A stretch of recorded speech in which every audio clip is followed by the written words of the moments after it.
Alternative assessments can be quite motivating for students because they can be quite creative and challenging and fun.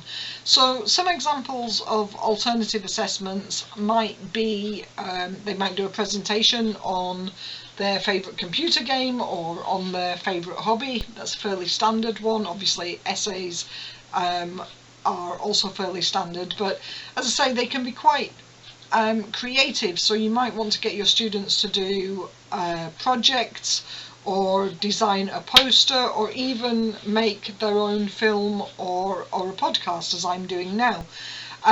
You might ask students to make a portfolio of tasks, so they do a number of tasks through the term, and either they put all of those tasks into the portfolio for assessment, or they select, say, 5 of the ones that they think they've done best in.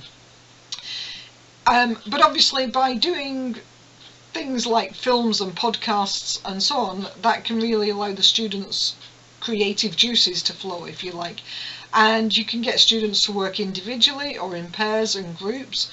Obviously working in pairs or groups, it gives them somebody to bounce ideas off, and they might be weaker at one thing, but somebody in the group might be better at that one thing, so it leads to a better outcome overall.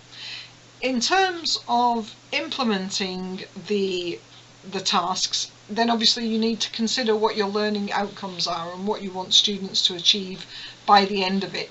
You probably notice that a lot of these tasks are integrated, so they integrate more than one skill.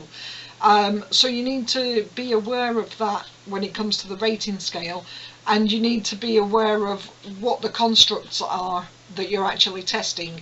So obviously, while you might ask someone to make a little film, if they don't have those skills, do you need to assess them on that in a language course? But if they've got a choice, they can maybe do something different.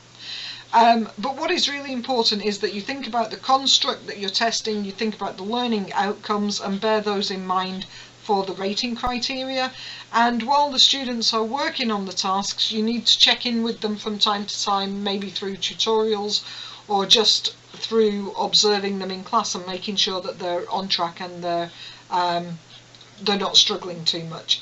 And then bear in mind also that your rating scales may need to take account of other aspects beyond just language. So it might mean using the mediation descriptors from the CEFR, for example, or maybe the collaboration descriptors under the mediation heading. Might be to do with pluricultural or plurilingual competences. So alternative assessments can be very creative, but you do need to think about what you're actually going to assess the students on.